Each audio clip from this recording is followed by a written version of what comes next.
चलिए lecture number 15 से start करते हैं और जो लास्ट लेक्चर में की हमारी रिमेनिंग एप्लीकेशन थी वो पहले डिस्कस करते हैं। होमवर्क आपने नोट डाउन कर लिया होगा। ये क्वेश्चन से हम स्टार्ट करते हैं। देखो बच्चों, यहाँ पे क्या गिवन है, बेसिकली जे 2018 का PYQ है। Two masses M1 is equal to 5 kg and M2 is equal to 10 kg connected by an inextensible string। String में उसमें क्लियरली बताया गया है inextensible string over a frictionless pulley are moving as shown in the figure। Okay, चलिए figure हम यहाँ पे draw करते हैं। पहले यहाँ पे कोई पुली है बच्चों, ऐसे ये पुली है और ब्लॉक में यहाँ पे कोई M2 मास का ब्लॉक है, जो M2 हमारे पास 10 kg है। फिर यहाँ पे ऐसे स्ट्रिंग ऐसे वाउंड होके फिर यहाँ पे M1 मास का ब्लॉक है। M1 5 kg का है, M2 10 kg का है। Inextensible string over a frictionless pulley are moving as shown in the figure। वो मूव कर रहा है। The coefficient of friction between horizontal surface is 0.15। सो यहाँ पे ये हॉरिजॉन्टल सरफेस, यहाँ के लिए आपको म्यू बच्चों बताया गया है, that is 0.15। Mu is equal to 0.15। Okay, the minimum mass small m that should be put on the top of M2, the minimum mass small m that should be put on the top of M2 to stop the motion is। हमको ये motion को stop करने के लिए यहाँ पे ये m मास कितना होना चाहिए। मोशन कैसे होगा बच्चों, देखिए यहाँ पे ये M2, ये स्ट्रिंग, ये M1। यहाँ से बच्चों M1G डाउनवर्ड आपको एक्सर्ट होगा, उस वजह से यहाँ पे टेंशन होगा। कॉन्टेक्ट पॉइंट से टू आर स्ट्रिंग ऐसा टेंशन आपको मिल गया, यहाँ पे भी टेंशन। अब देखो ये M1G, ये ब्लॉक M1 ब्लॉक को ये M1G फोर्स डाउनवर्ड लेने की कोशिश करेगा, M2 आगे जाएगा, मगर हमको तो मोशन क्या करना है, stop, to stop the motion. Stop the motion के लिए क्या होना चाहिए बच्चों, M1G और टेंशन हमारा सेम होना चाहिए। Downward force is equal to upward force. यहाँ पे देखो T आगे टेंशन जो है वो M2 ब्लॉक को फॉरवर्ड ले जाने वाला है, तो ये सरफेस रफ होने की वजह से ये सरफेस ये M2 मोशन के रिलेटिव मोशन को अपोज करेगा, तो यहाँ पे F क्या आ जाएगा। यहाँ पे हमको बेसिकली बच्चों मोशन नहीं कराना, इसलिए मैंने फ्रिक्शन लिखा है यहाँ पे। ये फ्रिक्शन किसने किस पे एग्जर्ट किया है, जो सरफेस है उसने M2 पे और M2 ने ऐसे सरफेस पे। M और कैपिटल M2 के बीच की तो बात ही नहीं हो रही, यहाँ पे बात हो रही है M2 मूव नहीं करना चाहिए, यहाँ पे M1 मूव नहीं करना चाहिए। तो मैं यहाँ पे लिख रहा हूं बच्चों, सो यहाँ पे to stop the motion, to stop the motion, यहाँ पे बच्चों downward force is equal to upward force. To stop the motion में M1 के लिए लिख पाऊंगा बच्चों downward M1G is equal to upward T। M2 के लिए क्या लिखना होगा, अगर यहाँ पे बच्चों ये मोशन नहीं कराना है, अगर राइटवर्ड फोर्स ज्यादा होता तब यह राइटवर्ड मूव कर जाता, अगर लेफ्टवर्ड फोर्स ज्यादा होता तो हो सकता कि यहाँ पे मोशन ना हो, क्योंकि अगर टेंशन 10 न्यूटन है और फ्रिक्शन आपका 20 है तो 10 के सामने 10 ही आएगा, जो फ्रिक्शन की मैक्सिमम वैल्यू है वो 20 है। तो यहाँ पे हमको ये क्लियरली बताया गया है to stop the motion, to stop the motion. तो बच्चों ये फ्रिक्शन और टेंशन अगर दोनों इक्वल हुआ तब भी कोई दिक्कत नहीं है, मगर आइडियली क्या होना चाहिए, आपका friction that should be greater than or equal to tension, और फ्रिक्शन नहीं आपका Fs मैक्स, क्योंकि फ्रिक्शन का तो कोई फॉर्मूला ही नहीं है। तो आपका मैक्सिमम स्टैटिक फ्रिक्शन जो है, maximum static friction should be greater than or equal to tension. मुझे यहाँ पे मिनिमम मास चाहिए, वो देखना आप। Fs max is greater than or equal to T। T की जगह आपको मालूम है, चलिए Fs max is equal to मुझे लिखना है म्यू एस एन, एन की जगह मैं यहाँ पे लिखूंगा बच्चों डाउनवर्ड कितना वेट होगा इसका, M2 प्लस M इंटू जी, और अपवर्ड यहाँ पे नॉर्मल, तो मुझे लिखना होगा म्यू एन, एन की जगह M plus M2 into ji greater than or equal to M1G। जी बस कैंसल आउट, यहाँ से आप M को सब्जेक्ट कीजिए, M should be greater than or equal to M1 by mu minus M2। यहाँ पे m should be greater than or equal to m1 कितना है बच्चों, m1 है 5, ओके। डिनोमिनेटर में म्यू कितना है, म्यू हमको 0.15 दैट मीन्स बच्चों 15 डिवाइड बाय 100 मैं यहाँ पे ऐसा लिख पाऊंगा, माइनस m2 कितना है, m2 दैट इज 10। तो यहाँ से m should be greater than or equal to 500 minus 150 upon 15 that means greater than or equal to 350 upon 15। अगर आप 350 अपॉन 15 करोगे तो 15 इंटू 20 300 और शायद 22 पॉइंट समथिंग, यहाँ पे लिखा है 23.3 kg होगा। टू स्टॉप द मोशन, यहाँ पे जो फ्रिक्शन है वो टेंशन के इक्वल या उससे ज्यादा होना चाहिए, तब ये आगे नहीं बढ़ेगा तो ये भी आगे नहीं बढ़ेगा।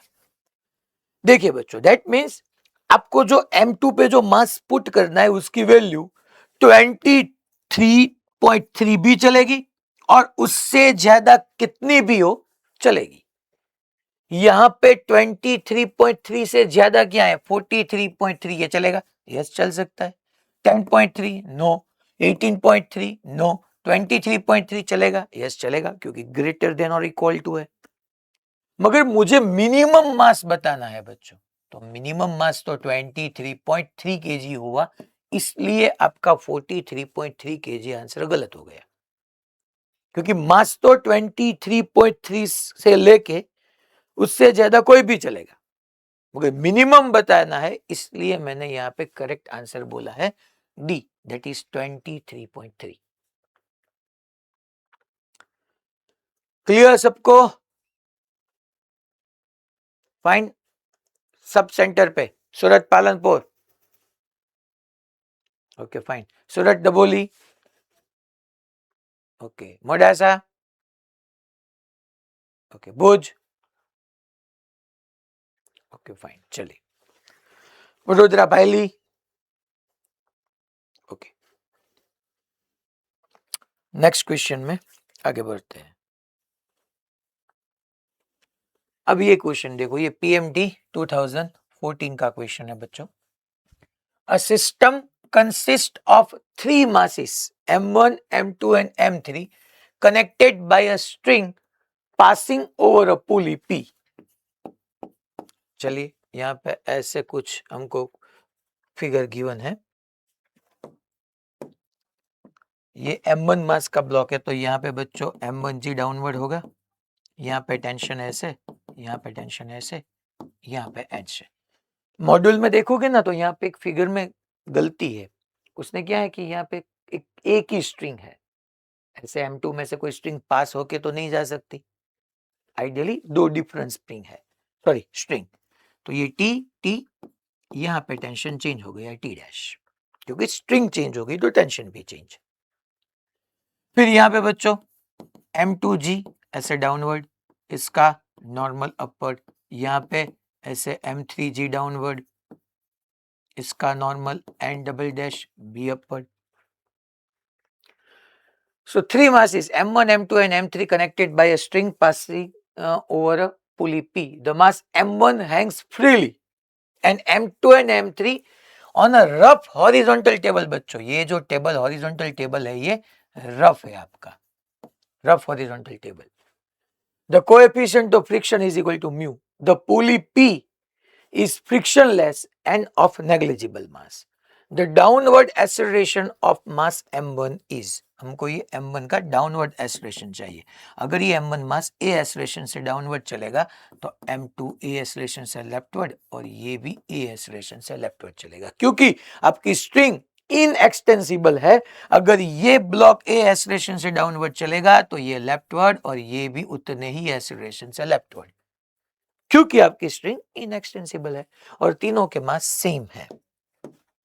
चलिए, यहां पे बच्चों सरफेस रफ है, तो ये M2 मास का ब्लॉक जब आगे चलेगा तब काइनेटिक फ्रिक्शन ऐसे पीछे लगेगा, FK2 वहां पे डिफरेंट, म्यू सेम है मगर नॉर्मल फोर्सेस डिफरेंट है, इसलिए तो यहाँ पे मैं FK2 बोल रहा हूं M2 के लिए, और M3 के लिए मैं ऐसे FK3 बोल रहा हूं। चलिए, अब मेरे को क्या लिखना होगा यहाँ पे बच्चों, इक्वेशन ऑफ मोशन।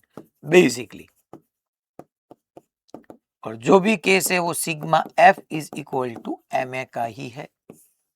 तो पहले मैं डिस्कस करूंगा M1 के लिए। चलिए M1 के लिए क्या लिखना होगा, जिस डायरेक्शन में एक्सेलरेशन है उस डायरेक्शन के फोर्स में से ऑपोजिट डायरेक्शन के फोर्स को सब्ट्रैक्ट कीजिए। So M1G minus T is equal to M1A। Okay, no problem. फिर M2 के लिए, M2 के लिए कैसे लिखना है, देखिए एक्सेलरेशन लेफ्टवर्ड है तो टी माइनस एफ के टू, टी माइनस एफ के टू को क्या हमको म्यू एन, और एन की जगह M2G minus T dash is equal to M2A। Sir T dash कहां पे आ गया, देखिए ना बच्चों, ये M2 जो ब्लॉक है उस पे यहाँ पे टेंशन T है, यहाँ पे टी डैश है और यहाँ पे FK2 है, ऐसा है ना बच्चों। तो T माइनस एफ के that means mu N, N की जगह M2G माइनस टी डैश। और M3 के लिए अगर मुझे लिखना है तो उसमें बच्चों जिस डायरेक्शन में एक्सेलरेशन है उस डायरेक्शन में फोर्स जो है that is T dash only. So T dash minus FK3 that means mu M3G is equal to M3 into ए। चलिए अब सबका मैं यहाँ पे एडिशन करने वाला हूँ। ओके, तो यहाँ पे जब अब सबको ऐड करोगे तो क्या होगा, हमको क्या चाहिए, हमको चाहिए एक्सेलरेशन, और यहाँ से एक्सेलरेशन हमको मिल जाएगा। ऐड करोगे तो क्या होगा, टी टी आपका कैंसिल आउट, ये minus T plus T cancel out, minus T dash plus T dash cancel out. यहाँ पे बच्चों जी को कॉमन लेना है, सो M1 minus mu M2 minus mu M3 into g is equal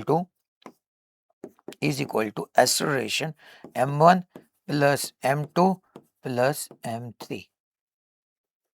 okay, तो मैं यहां से जब एक्सेलरेशन को सब्जेक्ट करूंगा A इज इक्वल टू क्या होगा हमारा M1 माइनस म्यू M2।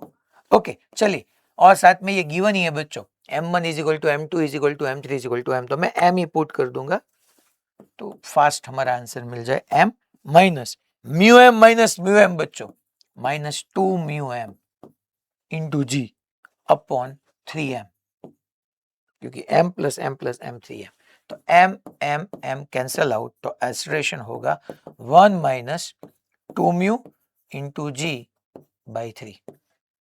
ये हमारा आंसर होना चाहिए 1 minus 2 mu into g by 3। Yes, Chennai.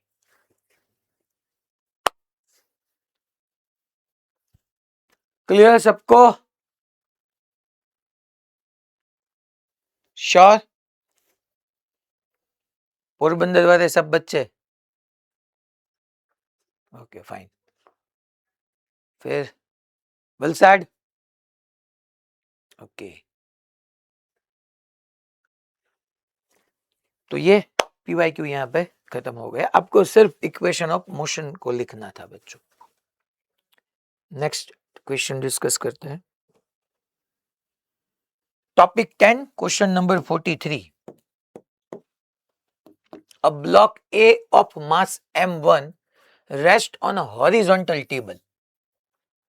Okay, चलिए देखते हैं। A block A of mass M1 rest on a horizontal table.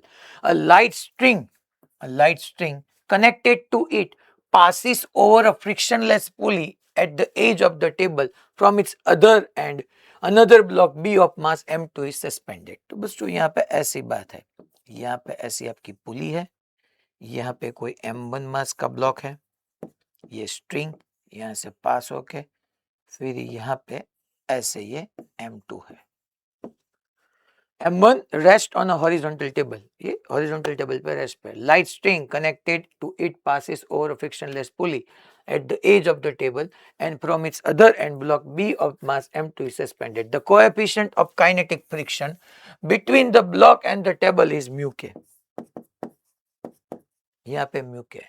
When the block A is sliding on the table with constant acceleration, जो आपका ये A block है, A किसको बोला है बच्चों, ये A है, ये B है।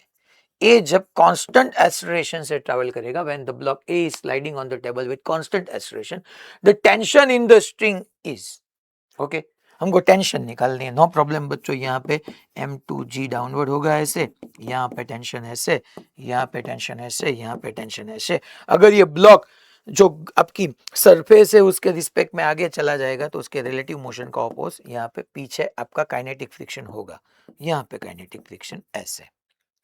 अगर ए ब्लॉक ए एक्सेलरेशन से राइटवर्ड चलेगा तो कंपलसरी M2 को उतने ही एक्सेलरेशन से डाउनवर्ड चलना पड़ेगा, क्योंकि आपकी स्ट्रिंग इनएक्सटेंसिबल है। तो चलिए M2 के लिए मैं लिखूंगा यहाँ पे इक्वेशन ऑफ मोशन बच्चों, that is M2G minus T is equal to M2 into ए। इसके लिए क्या होगा, चलिए T माइनस एफ के की जगह म्यू के एन और एन की जगह M1G is equal to M1 into ए। दोनों को ऐड करो, minus T plus T cancel out हो जाएगा। यहाँ से बच्चों M2 माइनस म्यू के M1 into g is equal to acceleration को कॉमन ले लो तो M1 प्लस M2, और यहाँ से आपको एक्सेलरेशन मिल जाएगा, that is M2 minus mu के times M1 upon M1 plus M2 into G. यहाँ पे that is your answer, A आपको मिल गया। अब आपको सर हमको ये नहीं चाहिए, हमको तो टेंशन चाहिए। चलिए तो टेंशन कैसे फाइंड करना है, वो तो सिंपल है बच्चों। ये ए की वैल्यू आप यहाँ पे या यहाँ पे पुट कर दो, आपको टेंशन मिल जाएगा। ठीक है, रिमेनिंग थिंग मैं आप पे छोड़ रहा हूं। क्लियर ना सबको? Okay fine. चलिए अब हम नेक्स्ट क्वेश्चन में आगे बढ़ते हैं।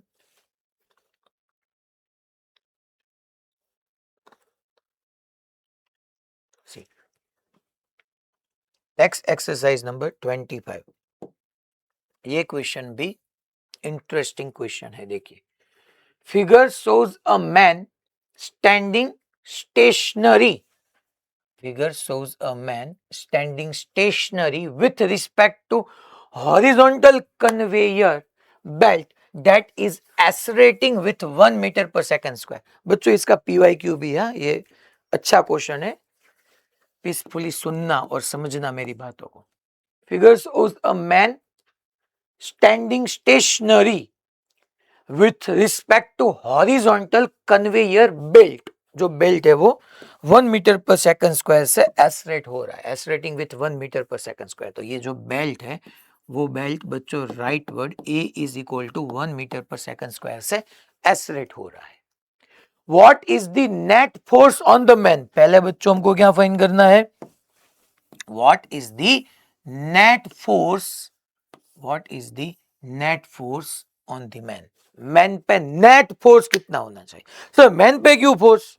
मैं आपको सब डिस्कस करता हूं। देखो, if the coefficient of static friction between man shoes and belt is 0.2, that means इस दोनों के बीच का, मैन शूज और बेल्ट, ये दोनों के बीच का म्यू जो है वो 0.2 है। अगर up to what acceleration of the belt can the man continues to be stationary relative to the belt? Up to what acceleration? That means हमको दो चीजें यहाँ पे फाइंड करनी है। पहले तो what is the net force on the man, and दूसरा what is the acceleration of the belt? Can the man continue to be stationary relative to the belt? Belt की रिस्पेक्ट में कब तक, कितना मैक्सिमम एक्सेलरेशन तक यह man stationery रह सकता है? मैन बच्चों सुनना मेरी बात, मैन स्टेशनरी है, हमारे रिस्पेक्ट में नहीं, रिलेटिव टू बेल्ट। बेल्ट के रिस्पेक्ट में वो स्टेशनरी है, हमारे रिस्पेक्ट में नहीं। हम देखो, कॉमन सेंस यूज कीजिए आप, एक बेल्ट ऐसे एक्सलेट हो रहा है, उसकी स्पीड कंटिन्यूअसली इंक्रीज हो रही है, और एक बंदा यहाँ पे उस बेल्ट पे खड़ा है, तो डेफिनेटली अगर बेल्ट आगे जाएगा तो हमको भी वो बंदा आगे जाता हुआ ही दिखेगा ना, कॉमन सेंस है ये। अगर बेल्ट एक्सलेट हो रहा है तो हमको वो बंदा भी एक्सलेट होता हुआ भी दिखेगा ना, क्यों? क्योंकि वो बंदा जो मैन है वो बेल्ट पे ही है। जैसे मैंने प्रीवियस लेक्चर में भी डिस्कस किया था, वो एक ब्लॉक था, उस पे दूसरा ब्लॉक था। अगर एक ब्लॉक एसरेट होता है, जो ट्रॉली और ब्लॉक का केस था, याद कीजिए ट्रॉली एसरेट होती थी, तब हमने बताया था कि ब्लॉक भी एसरेट होगा और एसरेशन के लिए फोर्स चाहिए। विदाउट अप्लाइंग फोर्स कोई बॉडी एसरेट कैसे करेगी? एसरेट हो ही नहीं पाएगी। तो यहाँ पे देखने की बात ये है कि पहले देखो, ये बेल्ट फॉरवर्ड मूव करता है और जो मैन है वो मैन के शूज और बेल्ट की बीच की जो सरफेस है वो रफ है और उसका म्यू हमको गिवन है। तो ये अगर लेग है, ये शूज है, सॉरी, ये अगर मैन का शूज है और यहां पे बेल्ट है, बेल्ट आगे बढ़ेगा तो ये शूज उसके रिलेटिव मोशन का अपोज करने के लिए फ्रिक्शन ऐसे एग्जर्ट करेगा। ये एग्जर्ट फ्रिक्शन हुआ है बेल्ट पे। किसने एग्जर्ट किया है? मैन ने। अगर ये मैन बेल्ट पे बैकवर्ड डायरेक्शन में फ्रिक्शन एग्जर्ट करेगा तो ये बेल्ट मैन पे फॉरवर्ड डायरेक्शन में फ्रिक्शन एग्जर्ट करेगा और this friction force is responsible to move the man in forward direction. क्योंकि मैन कहां पे? सर मैन तो स्टेशनरी है। मैन स्टेशनरी किसके रिस्पेक्ट में बच्चों? बेल्ट के रिस्पेक्ट में। हमको हमारे रिस्पेक्ट में बात करनी है। सर वो कैसे मालूम पड़े? उसने वो तो बोल दिया है ना कि भाई बेल्ट के रिस्पेक्ट में तो वो स्टेशनरी है, तो फिर फोर्स हमको जीरो थोड़ी ना होगा। तो यहाँ पे what is the net force on the man? चलिए, तो पहले मैं यहाँ पे लिखता हूं नेट फोर्स ऑन मैन। अगर देखो तो फोर्स का फॉर्मूला एम ए, एम ही होगा ना फोर्स का फॉर्मूला। मास कितना है? मास है 65। कितना एक्सेलरेशन है? 1। किसका 1 है? बेल्ट का। मगर वो बेल्ट पे ही ना है ना, जो मैन है वो बेल्ट पे ही खड़ा है, तो बेल्ट का एक्सेलरेशन जो है वही मैन का, दैट मींस 65 न्यूटन। ये कौन सा फोर्स है? ये फ्रिक्शनल फोर्स है ना बच्चों। सर फ्रिक्शन फोर्स की तो फॉर्मूला म्यू एन नहीं होती, नहीं होती। वो तो मैक्सिमम स्टैटिक फ्रिक्शन या काइनेटिक फ्रिक्शन की फॉर्मूला म्यू एन होती। यहाँ पे तो ये फ्रिक्शन फोर्स है और फ्रिक्शन फोर्स की कोई फॉर्मूला ही नहीं है, या तो मैक्सिमम की है या काइनेटिक की है। तो मैंने यही बताया कि अगर आप यहां से आप सब लोग इस मैन को देखोगे तो ये मैन बेल्ट के साथ आपको एसरेट होता हुआ दिखेगा। दैट मीन्स के मैन के पास एसरेशन है। दैट मीन्स मैन पे फोर्स है। फोर्स कितना है? 65 न्यूटन। कौन प्रोवाइड करेगा? फ्रिक्शन प्रोवाइड करेगा। सर क्या 65 न्यूटन फोर्स वो फ्रिक्शन प्रोवाइड कर सकता है? देखते हैं। उसके लिए चलिए मैक्सिमम स्टैटिक फ्रिक्शन निकालते हैं। ये वो फ्रिक्शन है जहां तक ये मैन बेल्ट के रिस्पेक्ट में स्टेशनरी रह सके। Maximum static friction. तो यहाँ पे मैक्सिमम स्टैटिक फ्रिक्शन का फॉर्मूला है F S max is equal to mu N. So F S max is equal to mu कितना है बच्चों? म्यू है हमारा 0.2 और नॉर्मल कितना होगा? 65 इंटू जी, जी की जगह 10, तो ये 2, तो आपका मैक्सिमम स्टैटिक फ्रिक्शन निकल के आ रहा है 130 newton is equal to 130 newton, 130 newton. That means मुझे कितना फ्रिक्शन फोर्स रिक्वायर्ड है? 65। मैक्सिमम कितना है? 130। मिल सकता है? यस मिल सकता है। तो अगर मैं ग्राउंड से खड़ा रह के देखूं तो ये मैन जो बेल्ट है उसके साथ एसरेट हो रहा है। यस, मैन बेल्ट के रिस्पेक्ट में स्टेशनरी है। बेल्ट आगे जा रहा है तो मैन भी आगे जा रहा है, वो दोनों एक दूसरे के रिस्पेक्ट में स्टेशनरी है। मैन अगर बेल्ट एसरेट हो रहा है, मैन भी एसरेट हो रहा है, तो मैन पे फोर्स कौन सा है जो उसको एसरेट करा रहा है? Friction force. मैंने बताया था फ्रिक्शन फोर्स रिलेटिव मोशन को अपोज करता है मगर एब्सोल्यूट मोशन को सपोर्ट करता है। तो यहाँ पे अगर सिर्फ मैन का मोशन देखो तो ये एब्सोल्यूट मोशन है, तो इसको सपोर्ट कर रहा है, वो आगे लेके जा रहा है। और कहां तक वो सपोर्ट करेगा? जहां तक उसकी मैक्सिमम वैल्यू है 130 न्यूटन। तो हमको दूसरा क्वेश्चन भी यहां से मिल गया। Up to what acceleration of the belt can the man continue to be stationary relative to the belt? So maximum acceleration निकालना हो अगर, मैक्सिमम एक्सेलरेशन ऑफ मैन कितना होगा? that is A max is equal to friction upon, that means force upon mass. Maximum force कौन सा होगा? Upon mass. ए maximum चाहिए तो फोर्स भी आपका मैक्सिमम, और मैक्सिमम फोर्स कितना हो सकता है? 180/65. तो ये आपको मैक्सिमम एक्सेलरेशन मिल गया. किसका? मैन का. मैन का जो है वो ही बच्चों बेल्ट का है. तो belt 2 metre per second square से एक्सेलरेट करेगा तब तक ये मैन बेल्ट की रिस्पेक्ट में स्टेशनरी रहने वाला है. बेल्ट भी 2 मीटर पर सेकंड से जाएगा, मैन भी जाएगा, और उसके लिए मैन के एक्सेलरेशन के लिए फोर्स वहां पे आपकी मैक्सिमम स्टैटिक फ्रिक्शन प्रोवाइड करेगा. क्लियर सबको? ये पीवाईक्यू है, आपको 3 पीवाईक्यू मिलेंगे रिसेंट ईयर में ही इस टॉपिक में से. भाईली क्लियर सबको? Okay fine. चलिए, तो यहाँ पे 1.96 आ रहा है, उसने 9.8 कंसिडर किया इसलिए. चलिए, टैक्स एक्सरसाइज नंबर 28, ये भी अच्छा क्वेश्चन है. A stream of water flowing horizontally with a speed of 15 meter per second gushes out of a tube of a cross sectional area 10 raised to minus 2 meter square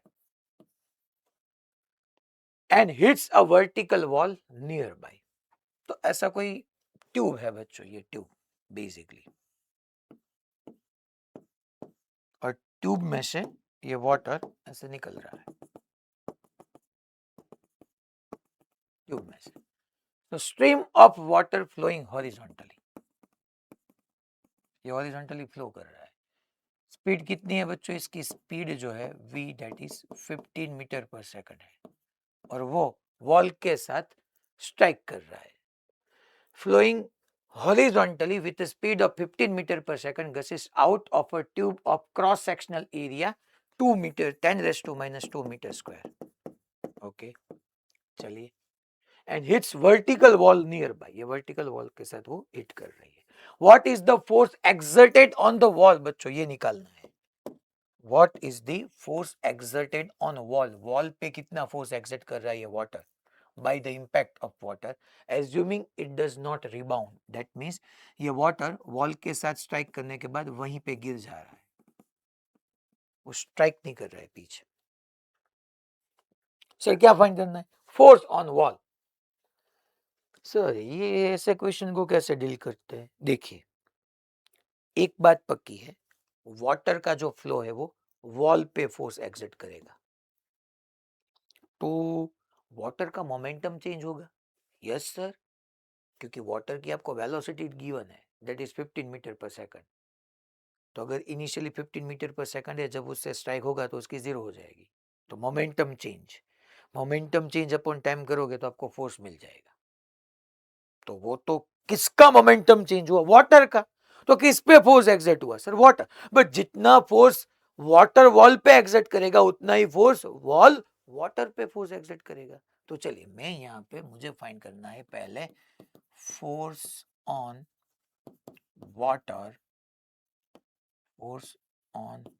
water by wall is equal to change in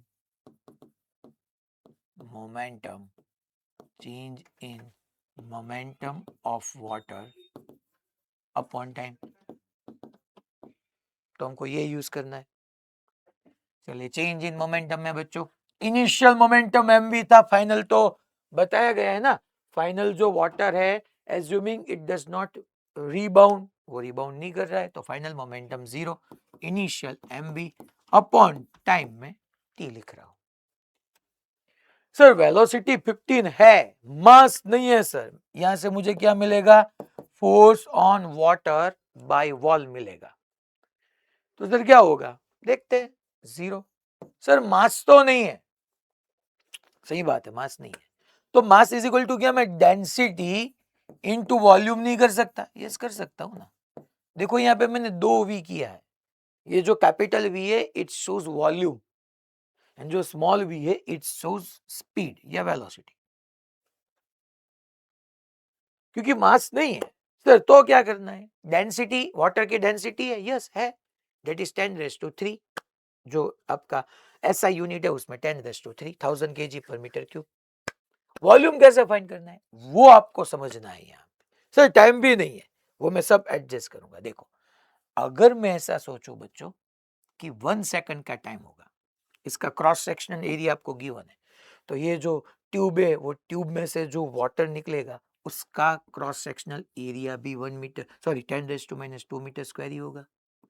अगर वो water 1 second में, कितने second में बच्चों, यहां से यहां तक का टाइम अगर मैं ये टाइम को t is equal to 1 second बताऊं, तो 1 सेकंड में जितना भी मास का वाटर यहाँ पे होगा वो सब दीवार के साथ स्ट्राइक करेगा और वहीं पे गिर जाएगा।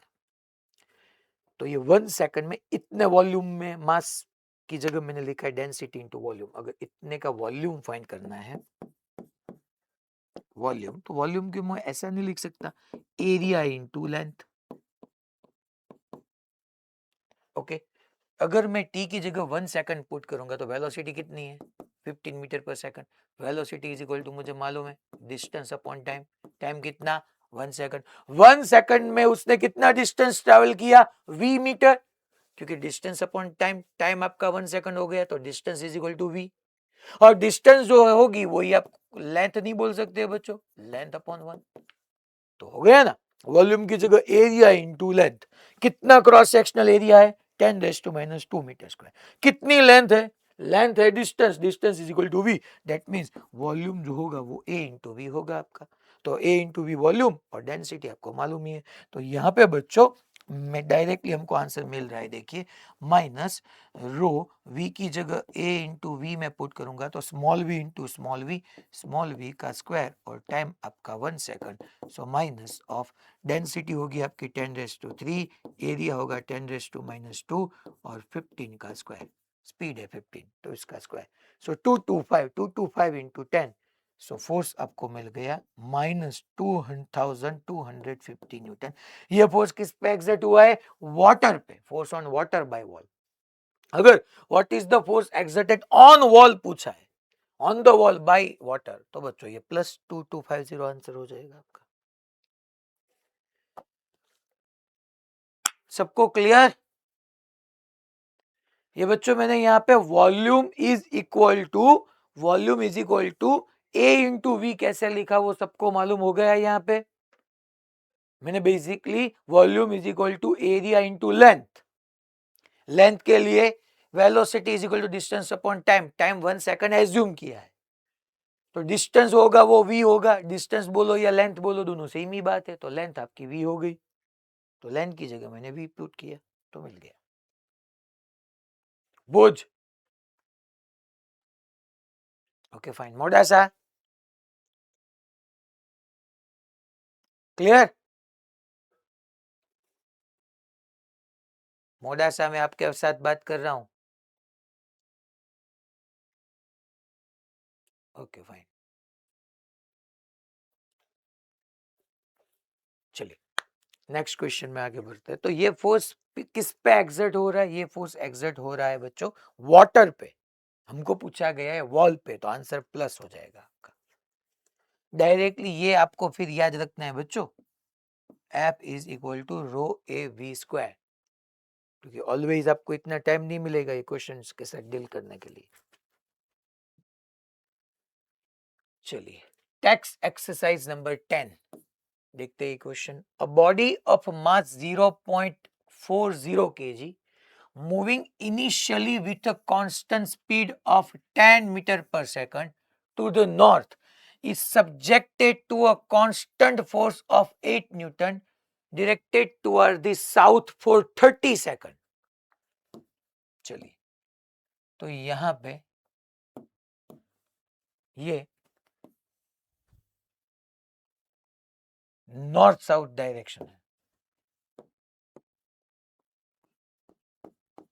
ये सॉल्यूशन, ये नॉर्थ ये साउथ। इनिशियल स्पीड कितनी है बच्चों? Initially with a constant speed of 10 metre per second to the north is subjected to a constant force of 8 newton directed toward the south for 30 second तक। Okay, देखना आगे बात मेरी सुनना। Take the instant the force is applied to be T is equal to 0 and the position of the body at that time to be X is equal to 0।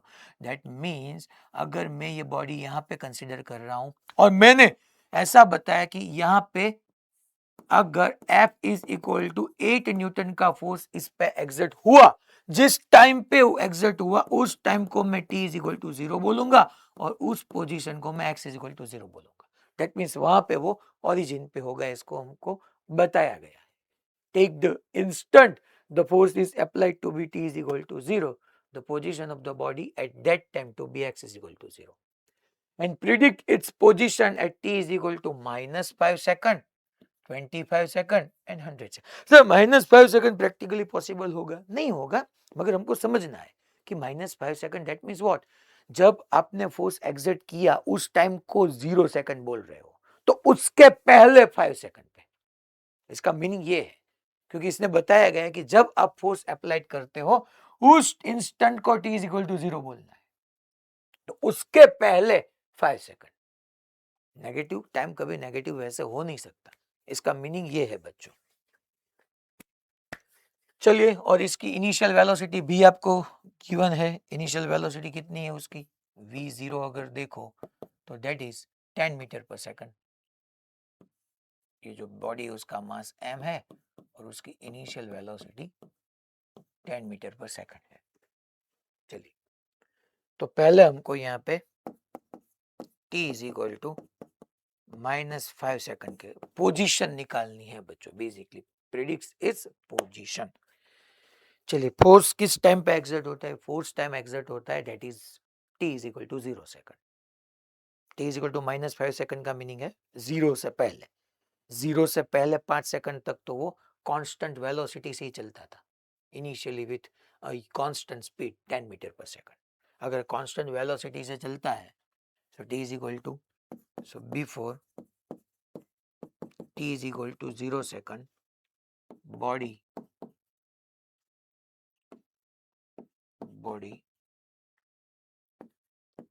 has constant speed 10 metre per second, और वो क्या होगा? That is distance या position, जो भी आप बताओ, x1 में लिख रहा हूँ। The speed is equal to position upon time, तो यहाँ पे स्पीड इनटू टाइम। स्पीड कितनी है? 10, और पोजीशन कितना है? सॉरी, टाइम कितना है? 5 सेकंड। तो पोजीशन आपको मिल गई -50 मीटर। सर क्यों -50? माइनस क्यों? क्योंकि वो पीछे था, ओरिजिन से पीछे था। क्योंकि यहाँ सर वो कैसे आपको मालूम हुआ?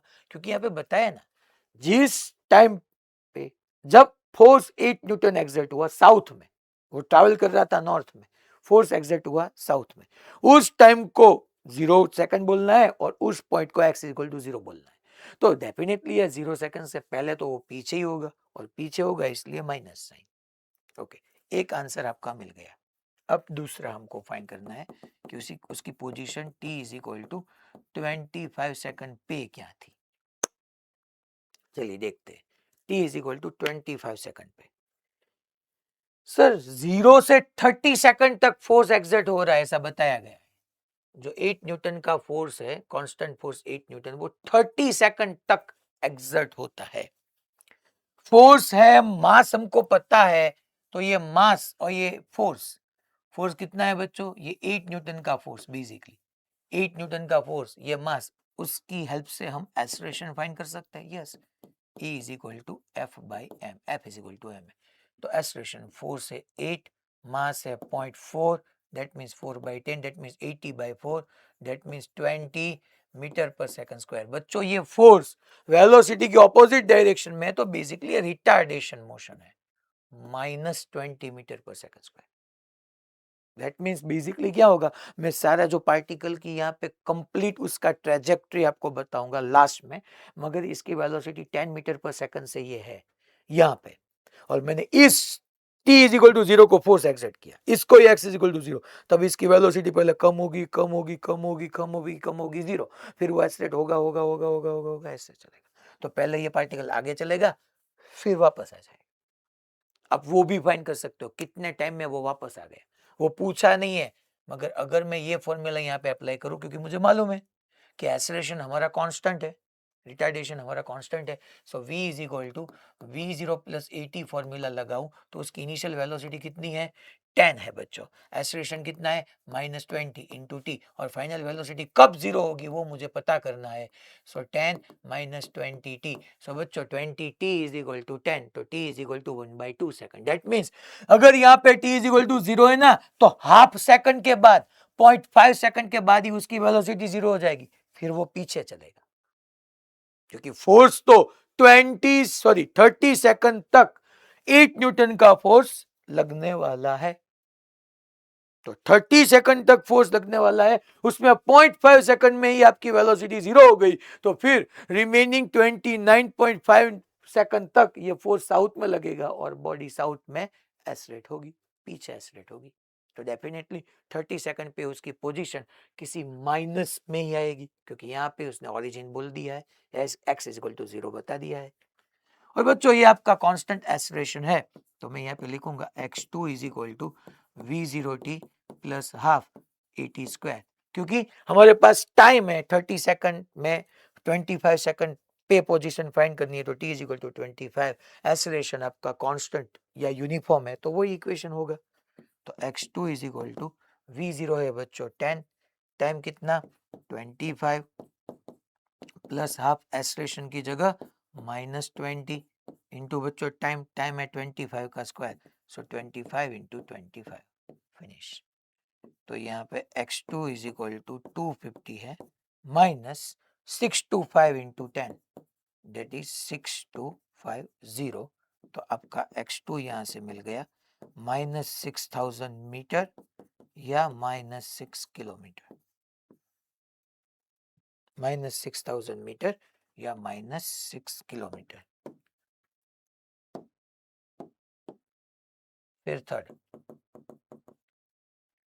t is equal to 100 second पे क्या होगा। अब ये थोड़ा लेंथी होगा, क्योंकि 100 सेकंड में 30 सेकंड तक तो वो एक्सलेट करने वाला है, तो उसकी पोजीशन उस हिसाब से होगी, और 30 सेकंड से लेके 100 सेकंड तक तो वो फिर यूनिफॉर्म वेलोसिटी से ट्रेवल करना है, तो वहां पे वो फॉर्मूला लगेगा। तो पहले हम 0 टू 30 सेकंड के लिए डिस्कस करते हैं, तो 0 टू 30 सेकंड के लिए चलिए x dash is equal to बच्चों v0t plus half at square, so x dash v0 आपका 10 है, टाइम कितना है 30 माइनस हाफ, ए की जगह मैंने पुट किया है -20, और यहाँ पे t का स्क्वायर दैट मीन्स 30 का square, so x dash is equal to 300 minus यहाँ पे ये 10, 30 का square 900 into 10 that means 9000, that means आपका x डैश मिल गया -8700 मीटर, दैट मीन्स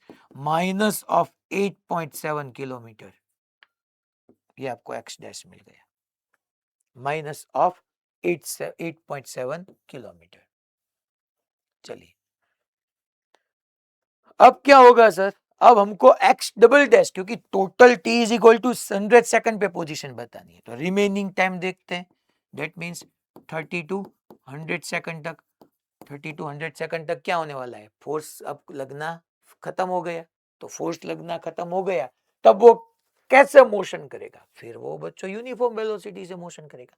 वो वेलोसिटी कितनी होगी 10 नहीं, 10 नहीं होगी ना, क्योंकि 0 सेकंड से लेके 30 सेकंड तक फोर्स एक्सर्ट हुआ है, दैट मींस वेलोसिटी पहले 10 से लेके 0.5 सेकंड में 0 हो गई, और फिर वेलोसिटी इंक्रीज हुई हुई हुई हुई और 30 सेकंड तक उसकी वेलोसिटी इंक्रीज हुई, तो वो मुझे निकालना है। तो पहले मुझे velocity at t is equal to 30 second बतानी होगी ना बच्चों, क्योंकि उस टाइम पे वेलोसिटी जो है वो अब यूनिफॉर्म रहने वाली है, क्योंकि अब 30 सेकंड के बाद फोर्स लगना खत्म हो गया है। तो velocity at T is equal to 30, v is equal to v0 plus A T. आइए आप ऐसे भी बोल सकते हो, velocity after t is equal to 30 second. तो v इज इक्वल टू बच्चों v0 आपको मालूम है 10, एक्सेलरेशन कितना है -20 और t कितना है 30। तो यहाँ पे वेलोसिटी आपके पास मिल गई -590 मीटर पर सेकंड। ठीक है, अब हमको क्या पता करना है, अब हमको x डबल डैश 30 से लेके 100 सेकंड, दैट मीन 70 सेकंड तक आपकी वेलोसिटी यूनिफॉर्म रहेगी। So 30 to 100 second v remain uniform.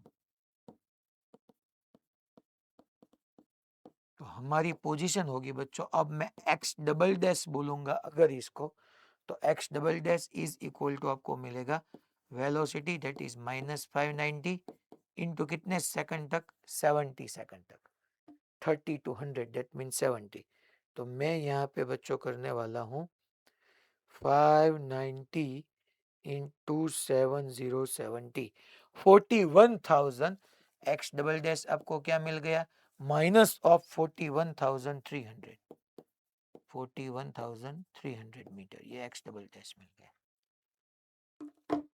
तो फिर क्या करना है हमको, चलिए हमको बताना है बच्चों पोजीशन। सो पोजीशन फाइनल कैसे करनी है, position x is equal to X dash plus X double dash. चलिए एक्स डैश कितना है, एक्स डैश कितना है -8.7 किलोमीटर प्लस ये बच्चों -41.3 किलोमीटर होगा ना, 41,300 मीटर, दैट मीन्स 41.3 किलोमीटर। तो फाइनल आपकी पोजीशन x3 आपको मिलेगी -50 किलोमीटर। ये आपका आंसर होगा।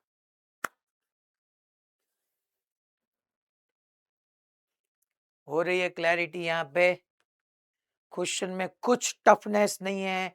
ऐसा क्वेश्चन आपके सामने जेई और नीट दोनों में आ सकता है, क्योंकि इस साल की अगर आप जो एनटीए है उसका टेस्ट देखे तो वो ऐसे ही क्वेश्चन, लंबे लंबे क्वेश्चन जो कैलकुलेशन वाइज लंबे है, वो ही वहां पे आ रहे हैं। क्योंकि बच्चे को अगर सब कुछ पता हो फिर भी उस पे स्पीड ना हो तो बच्चा अच्छा स्कोर नहीं कर पाए।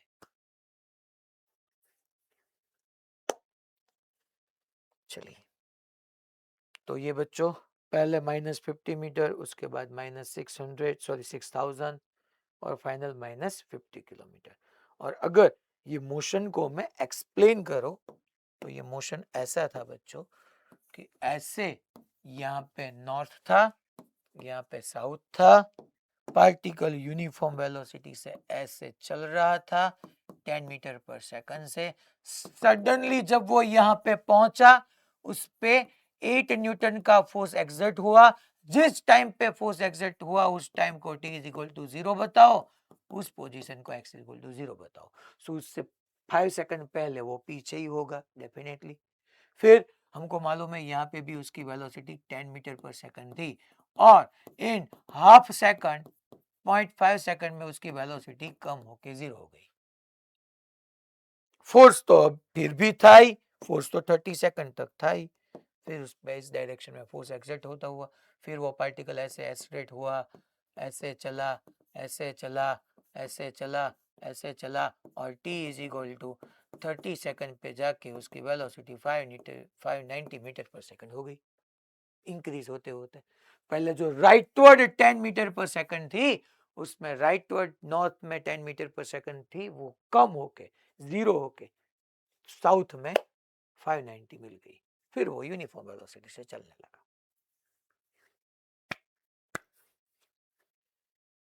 क्लियर सबको, पक्का श्योर मोड़ा सा? Okay fine. Bhuj, Balasinor, okay, Bhayli, okay done.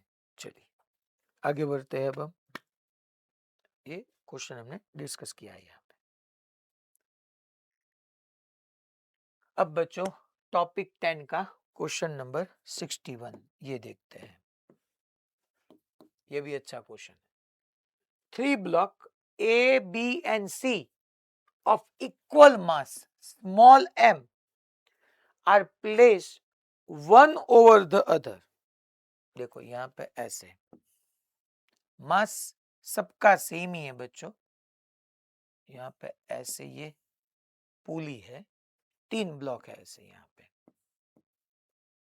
A, B and C, A, B, C ऐसे। फिर यहाँ पे एक स्ट्रिंग है, फिर यहाँ पे D ब्लॉक है। So 3 block A, B, C of equal mass m are placed one over the other। एक पे दूसरा, दूसरे पे तीसरा, ऐसे one over the other on a smooth horizontal ground। बच्चों ये सबसे बड़ी बात है, on a smooth horizontal ground। ये जो ग्राउंड है आपका ये स्मूथ है। Okay, as shown in figure, coefficient of friction between any two block, coefficient of friction between any two blocks of A, B, C is 1/2। ये A, B या B, C इस दोनों में से किसी दो के बीच का हमको coefficient of friction 1/2 बताया गया है। What would be the maximum value of mass of block D? D का हमको वो maximum mass बताना है, so that the blocks A, B and C move without slipping over each other is। ये यहाँ पे गलती है, एम नहीं है साइड में। ये ए बी सी में रिलेटिव मोशन ना हो, तीनों साथ में चले, ऐसा ही है ना। A B and C move without slipping over each other, ये तीनों एक दूसरे पे स्लिप ना करे, तीनों साथ में चले। इसके लिए मुझे डी का मास कितना है वो बता करना है। चलिए नो प्रॉब्लम। डी के लिए पहले एम डी जी ऐसे, यहाँ पे टेंशन, यहाँ पे टेंशन, यहाँ पे ऐसे टेंशन। चलना तो चाहिए, अगर ये ए एक्सेलरेशन से डाउनवर्ड आएगा तो ये राइटवर्ड, मगर यहाँ पे ए बी सी तीनों ब्लॉक साथ में चलना चाहिए, ये बताया गया है। No problem. ओके, तो क्या करना है सर? देखो डी के लिए इक्वेशन ऑफ मोशन कैसे लिखना है? डी के लिए तो जिस डायरेक्शन में एक्सेलरेशन है उस डायरेक्शन के फोर्स में से ऑपोजिट डायरेक्शन के फोर्स को सब्ट्रैक्ट करो। M D G minus T is equal to M D into A. मैंने यूज किया है sigma F is equal to M A. Okay, फिर सर ये तीनों साथ में चल, यस तीनों साथ में चलने चाहिए, ये तीनों साथ में चलने चाहिए। Okay, so sigma F is equal to M A. कौन सा फोर्स है जो ये तीनों को साथ में ले जा रहा है? एक ही फोर्स है, टेंशन। देखिए टेंशन एक ही फोर्स है, तो फिर ए बी एंड सी तीनों के लिए मुझे क्या लिखना होगा? That is T is equal to M A. कितना मास है तीनों का? तीनों का अगर सेम है एम एम एम तो 3m है। सर ये स्मूथ सरफेस है, देखिए ये तीनों को आगे ले जाने के लिए टेंशन रिक्वायर्ड है। यस सर, ये तो स्मूथ है, मगर सर आप देखो यहाँ पे, आप एक बार यहाँ पे देखो, आपको मालूम होगा कि अगर ये बी ब्लॉक आगे चलेगा, ये बी ब्लॉक आगे चलेगा, आगे ऐसे, तो ए और सी उसका रिलेटिव मोशन का अपोज करेगा, क्योंकि ये सरफेस और ये सरफेस ये रफ है और उसका कोएफिशिएंट ऑफ फ्रिक्शन भी 1/2 है, तो ये रफ है। तो बी जैसे ही, क्योंकि टेंशन सिर्फ बी पे ही है बच्चों, देखो फिर से मेरी बात सुनो, टेंशन बी पे ही है तो बी आगे जाएगा, तो ए उसका रिलेटिव मोशन का अपोज करने के लिए फ्रिक्शन ऐसे पीछे एग्जिट करेगा, तो ये फ्रिक्शन ऐसे आ गया F1। ये F1 किसने किस पे एग्जिट किया है? That is friction force exert on B by block A. Okay, forces always act in pair, तो बी पे लेफ्टवर्ड तो ए पे राइटवर्ड, ऐसा। फिर अगर बी आगे गया है तो सी भी उसका रिलेटिव मोशन को अपोज करेगा, तो यहाँ पे F2, तो यहाँ पे ऐसे F2।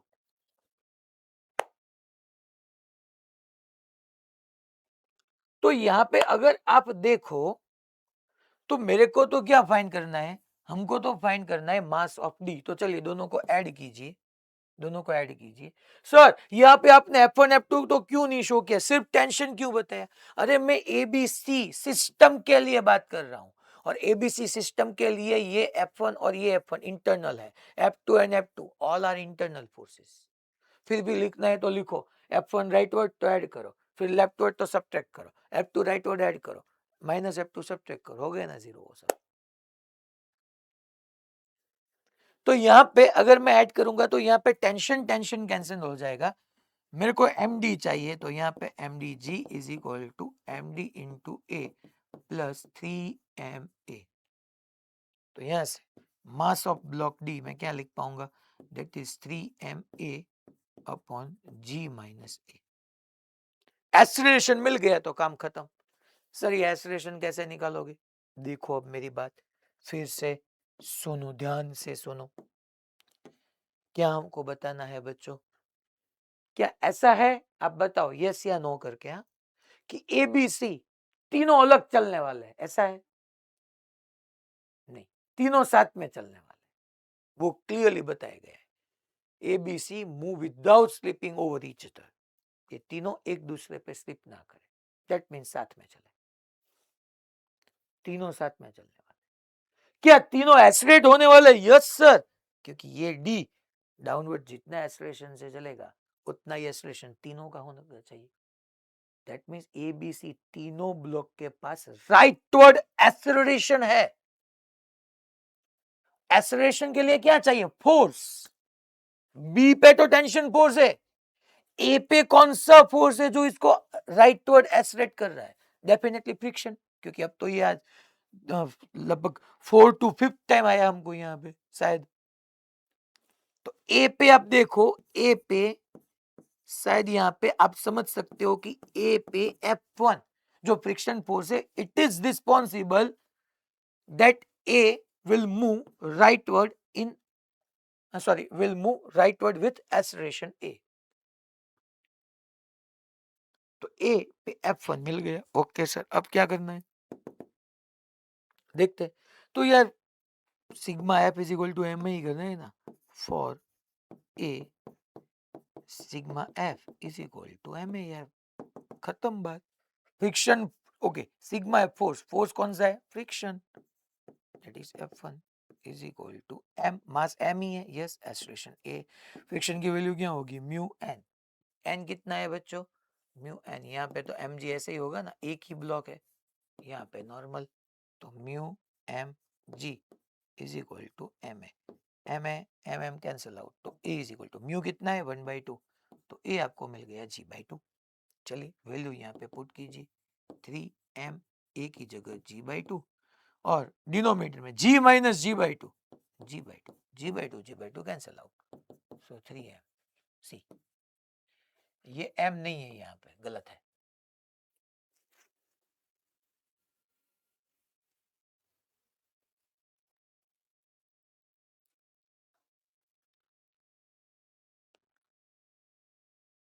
क्लियर?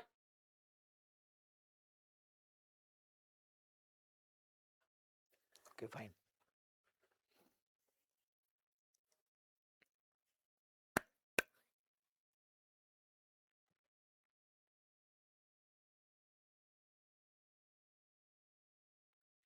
तो ये आपको आंसर मिल गया, 3m।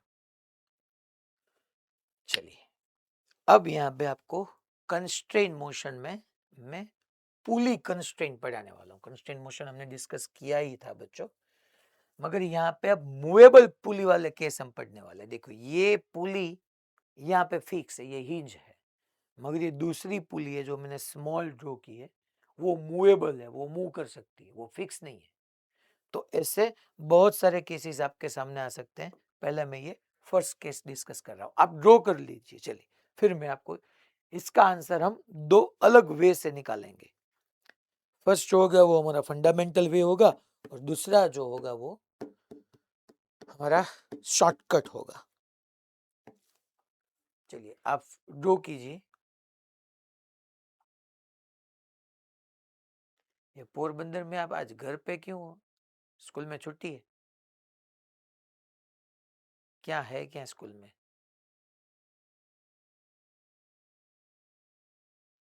सर वो गवर्नमेंट एग्जाम है ना, इसीलिए। अच्छा ऐसा है, ठीक है।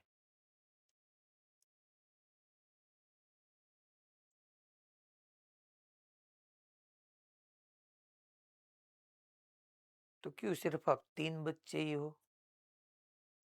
3 को ही पढ़ना है ऐसा है? रिमेनिंग सब टॉपर है वहां पे?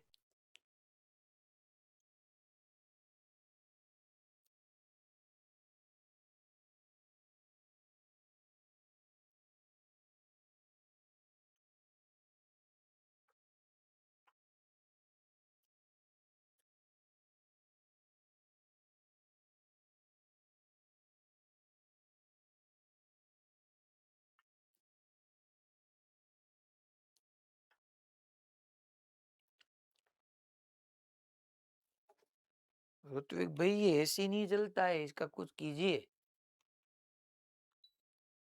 इसमें किसी ने फैन स्पीड को चेंज किया है या कुछ चेंज हुआ है वो पक्का है।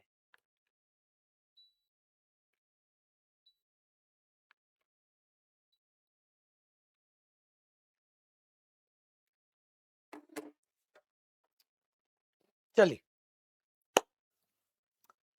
रेडी, स्टेडी, गो। यहाँ पे बच्चों ये बेसिकली ये फर्स्ट पुली है आपकी, जो हिंज है, ये फ्री पुली है। आप इसको मोर देन वन पुली प्रॉब्लम भी बोल सकते हो। वलसाड में बेन आप भी एसी ठीक कर रहे हो? आपने कुछ हैंड को ऐसे किया है, ठीक है, अच्छा। मुझे लगा आप भी रिमोट से एसी से ही कर रहे हो। ये ए ब्लॉक है, फिर यहाँ पे बी ब्लॉक है। ए ब्लॉक 3 मीटर पर सेकंड से अपवर्ड ट्रैवल कर रहा है, वो बताया गया है।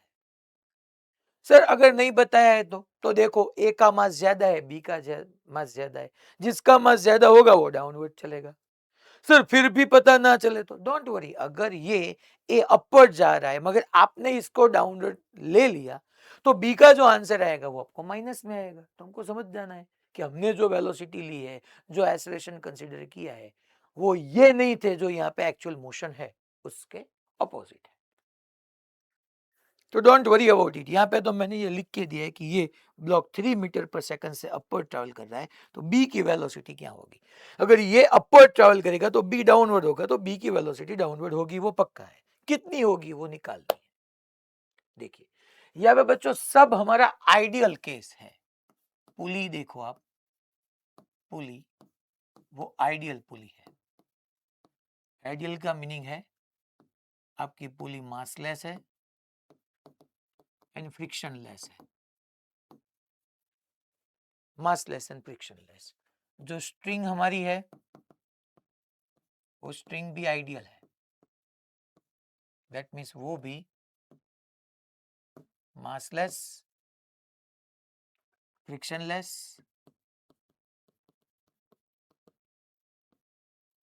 And massless, frictionless and inextensible है।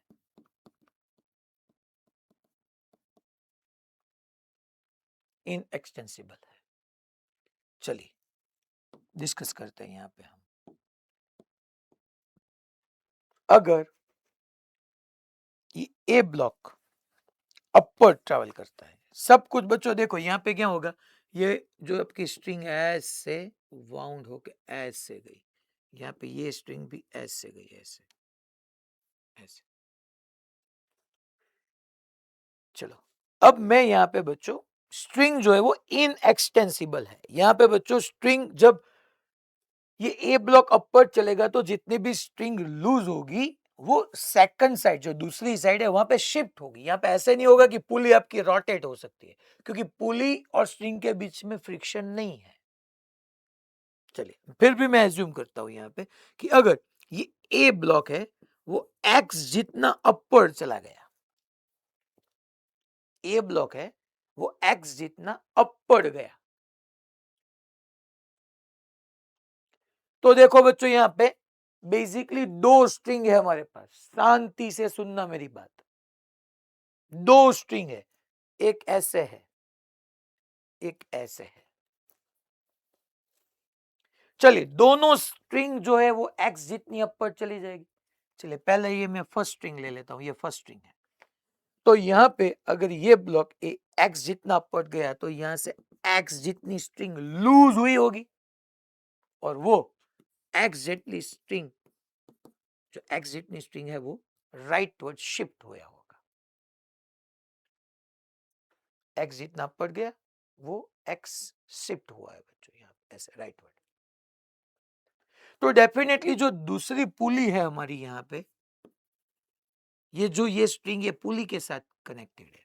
फिर से ये ए ब्लॉक x जितना अपवर्ड गया तो फर्स्ट स्ट्रिंग हमारी x जितनी लूज हुई वो राइट साइड कन्वर्ट हुई।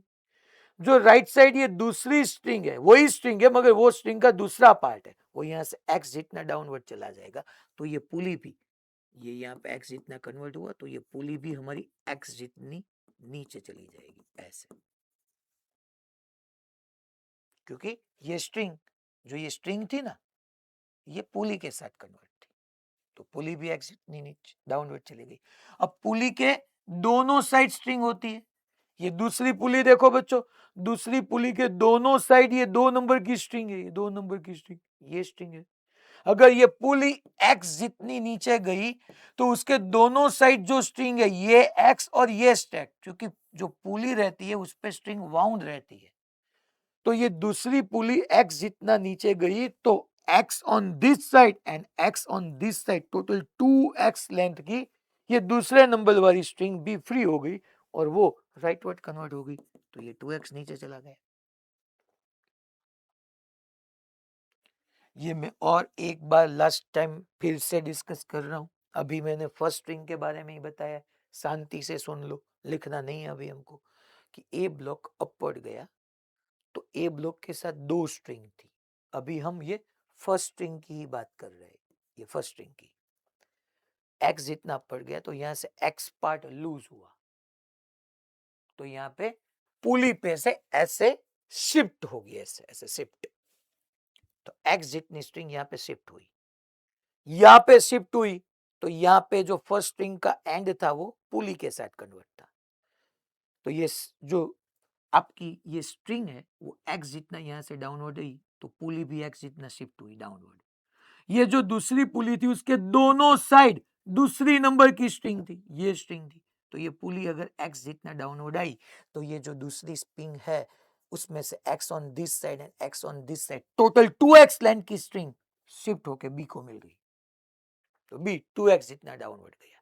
मगर अभी तो मैंने ये सिर्फ फर्स्ट स्ट्रिंग को ही x जितना लूज किया, अगर ए ब्लॉक x जितना अपवर्ड गया है तो ये जो दूसरी स्ट्रिंग है वो भी x जितनी स्ट्रिंग यहां से राइटवर्ड कन्वर्ट होगी ना, तो फिर ये b ब्लॉक और x जितना नीचे चला जाएगा, तो टोटल b का डिस्प्लेसमेंट होगा 3x। अगर ए ब्लॉक का जो में अपवर्ड डिस्प्लेसमेंट है या जो स्ट्रिंग है वो x जितनी लूज हुई है, that means A block x जितना अपवर्ड डिस्प्लेस हुआ तो b ब्लॉक जो है वो डाउनवर्ड 3x जितना डिस्प्लेसमेंट हुआ, that means X B is equal to 3x और x की जगह मैं एक्स ए लिखूं, दैट इज 3xa। डिस्प्लेसमेंट का टाइम के रिस्पेक्ट में आप डिफरेंशिएशन करोगे तो आपको वेलोसिटी मिल जाएगी, that means V B is equal to 3va और va कितना है बच्चों 3, so 3 into 3 9 metre per second, that means जो बी ब्लॉक है वो 9 मीटर पर सेकंड से डाउनवर्ड चलेगा।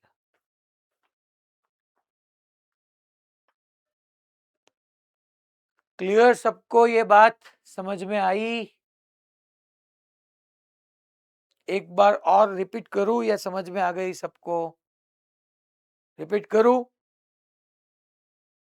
ओके ठीक है, चलिए मेरे साथ लास्ट टाइम सुनना ये बात, मैं इसका शॉर्टकट भी आपको बताने वाला हूं। फिर भी ये फर्स्ट नंबर 2 स्ट्रिंग आपको दिखाई देनी चाहिए पहले ऐसे, ये फर्स्ट स्ट्रिंग ये सेकंड स्ट्रिंग। अब विजुअलाइज कीजिए कि अगर ये ब्लॉक x जितना अपवर्ड चला गया तो ये दोनों स्ट्रिंग x जितनी कम नहीं होगी यहां पे, मगर दोनों के साथ में मैं बात नहीं करूंगा, मैं वन आफ्टर अनदर करूंगा। ये फर्स्ट स्ट्रिंग, ये एक्स जितनी स्ट्रिंग यहाँ पे कन्वर्ट कम हो गई। अगर बच्चों ये स्प्रिंग होती तो अलग बात होती, आपकी स्ट्रिंग है, इनएक्सटेंसिबल है, तो यहां से ये पोर्शन एक्स जितना कम हुआ तो ये राइटवर्ड शिफ्ट हुआ, तो ये एक्स जितनी स्ट्रिंग राइटवर्ड शिफ्ट हो गई। यहाँ पे एक्स जितना बढ़ गया, और यहाँ पे जो आपकी फर्स्ट स्ट्रिंग जहां पे एंड होने वाली थी वहां पे पुली थी, तो ये एक्स पार्ट यहाँ पे बढ़ गया, तो आपकी पुली एक्स जितनी नीचे चली गई, एक्स जितना नीचे यहाँ पे था तो पुली यहाँ पे, एक्स जितना पुली नीचे चला गया। और पुली के दोनों साइड दूसरे नंबर की स्ट्रिंग वाउंड थी, अगर पुली एक्स जितनी नीचे चली गई तो एक्स ऑन दिस साइड और x on this side total 2x length जो पहले यहां पे रखी हुई थी वो कम हो गई, that means total 2x length यहां पे राइटवर्ड शिफ्ट हो गई, ऐसे 2x इसको मिल गई।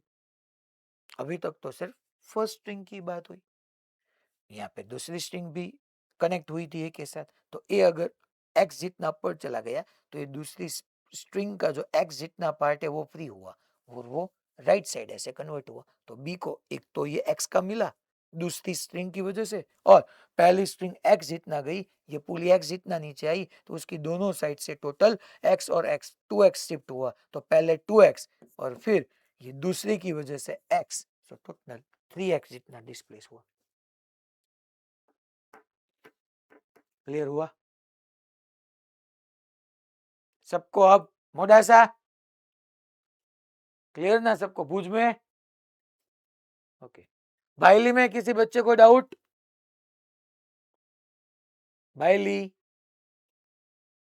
क्लियर? Okay fine. मैं नेक्स्ट क्वेश्चन में फिर आपसे डिस्कस करूंगा, इसलिए अभी हो तो बोलना। चलिए इसको मैं टेंशन वर्क मेथड से डिस्कस कराने वाला हूं, मगर उसके पहले हम आंसर मिल गया बच्चों 9 मीटर पर सेकंड डाउनवर्ड। दूसरा क्वेश्चन देखते हैं, फिर इसी क्वेश्चन को हम दूसरी मेथड से करेंगे। ये देखो अब यहाँ पे ये क्या है बच्चों, ये आपका ए ब्लॉक है, ऐसे एक स्ट्रिंग है, ये स्ट्रिंग सेम स्ट्रिंग है। अभी देखो स्ट्रिंग कब चेंज होती है वो देखो, पहले ये सेम स्ट्रिंग चल रही है ऐसे, यहां से ऐसे, यहां से ऐसे, ये सेम स्ट्रिंग है, यहां से स्ट्रिंग चेंज हुई। ए जो ब्लॉक है वो 2 मीटर पर सेकंड स्क्वायर से डाउनवर्ड चल रहा है, वेलोसिटी हो एक्सीलरेशन हो कोई दिक्कत नहीं है, हमको एक्स से ही चलना है, फिर उसका एक बार डिफरेंशिएशन करोगे तो वेलोसिटी मिल जाएगी, अगर एक बार और किया तो एक्सीलरेशन मिल जाएगा, so don't worry about it. ए चलिए मैं यहाँ पे एज्यूम कर रहा हूं कि ये ए ब्लॉक एक्स जितना डाउनवर्ड चला गया, उसके साथ ही आपकी जो स्ट्रिंग है ऑलवेज आपका जो केस होगा वो आइडियल होगा, स्ट्रिंग भी आइडियल पुली भी आइडियल। ओके ए ब्लॉक एक्स जितना डाउनवर्ड चला गया, तो यहां पे बच्चों एक्स जितनी लेंथ की स्ट्रिंग एक्स्ट्रा चाहिए होगी, यहां पे जो एक्स जितनी स्ट्रिंग एक्स्ट्रा चाहिए वो बच्चों स्ट्रिंग की एक्सटेंशन से नहीं मिलेगी, क्योंकि आपकी स्ट्रिंग तो इनएक्सटेंसिबल है, तो डेफिनेटली यहाँ पे जो ए, अगर ये ए ब्लॉक डाउनवर्ड एक्स जितना चला है तो जो एक्स्ट्रा स्ट्रिंग है वो कहीं से कन्वर्जन होके मिलेगी, तो यहां से एक्स जितना कन्वर्जन होगा। ये जो ये स्ट्रिंग का ये एंड तो फिक्स है। चलिए अब आप बताओ मुझे, हैंड रेस करके आंसर देना है कि यहाँ पे मुझे एक्स जितनी स्ट्रिंग चाहिए, एक्स जितनी स्ट्रिंग यहां से चाहिए, उसके लिए पुली को कितना अपवर्ड आना होगा, पुली कितना अपवर्ड मूव करेगी कि यहाँ पे एक्स जितनी स्ट्रिंग फ्री होगी और वो इस साइड कन्वर्ट होगी। बताओ चलिए पुली का अपवर्ड डिस्प्लेसमेंट क्या होना चाहिए, पुली कितनी अपवर्ड चले कि यहाँ पे एक्स जितनी स्ट्रिंग हमको मिल जाए। हैंड रेस करके आंसर देना है।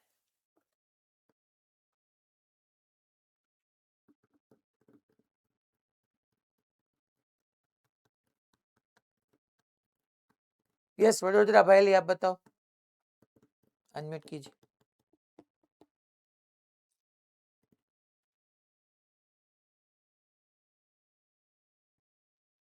तो x/2 यस, वेरी गुड। कैसे x/2 आपने डिस्कस किया, सॉरी डिसाइड सर किया? कैसे तो वो पूरी अगर ऐसे लटका है तो जब वो ऊपर आएगा तो यहाँ से भी वो एक्स जाएगा, आधा एक्स इधर से जाएगा और आधा एक्स ऊपर इधर से जाएगा, तो फिर वो x/2 प्लस x/2 तो x हो जाएगा। Very good, super. तो यहाँ पे मुझे x स्ट्रिंग चाहिए यहाँ से इस साइड, तो ये पुली को कितना आगे आना होगा? ये पुली को यहाँ पे अपवर्ड आना होगा x/2। सो यहाँ से इस साइड से x/2 स्ट्रिंग जो है वो रिलीज हो जाएगी, यहाँ से x/2 स्ट्रिंग रिलीज हो जाएगी, और टोटल x जितना है वो यहाँ पे कन्वर्ट हो जाएगा। और देखिए ये पुली के साथ ये दूसरी स्ट्रिंग, अगर पुली x/2 अपवर्ड चली गई, ये जो पुली थी वो x/2 अपवर्ड चली गई, यहां पे आ गई, तो उसके साथ जो स्ट्रिंग था और बी ब्लॉक था, तो बी भी x/2 अपवर्ड चलना चाहिए, क्योंकि ये पुली के साथ आपका बी ब्लॉक कनेक्ट हुआ था। सिंपल।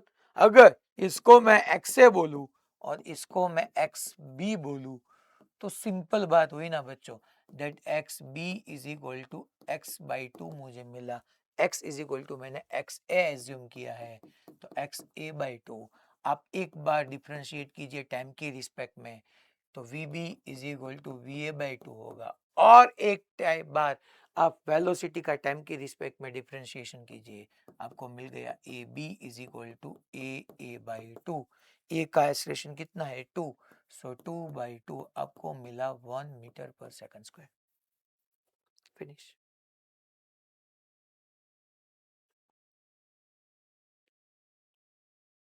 आंसर आ गया।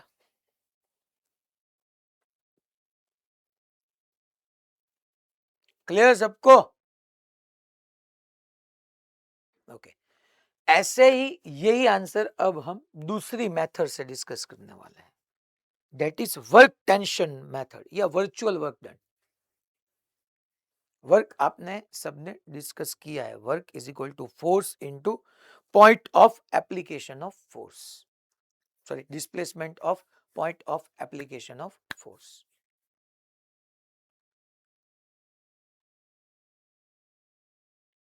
चलिए मैं यही क्वेश्चन को हम अब डिफरेंट अल्टरनेटिव उसका सॉल्यूशन देखते हैं।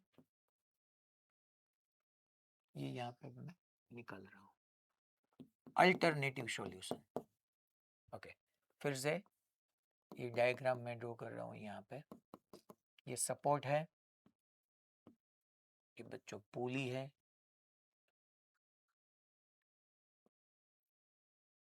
फिर यहाँ पे ऐसे कोई ए ब्लॉक आपका,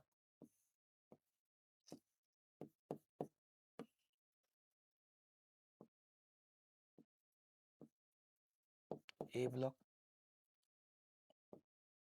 फिर ऐसे यहाँ पे दूसरी पुली, और यहाँ पे घूम के ऐसे बी ब्लॉक आपका। चलिए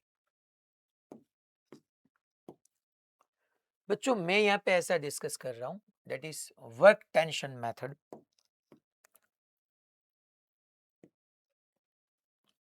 जो नेम है that is work tension method. जितने भी टेंशन फोर्सेस है ना, उस सारे टेंशन फोर्सेस का आप वर्क डन करोगे, उसको उसका सम करोगे ना, तो वो 0 आएगा।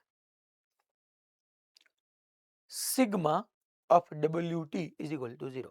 जितने भी टेंशन फोर्सेस है वो सब फोर्सेस की वजह से आप वर्क फाइंड कीजिए, उसका सम 0 मिलने वाला है। ऐसा क्यों? पहले देखो मैं टेंशन आपको दिखाता हूं, यहाँ पे टेंशन कैसे होने वाला है। पहले बच्चों यहाँ पे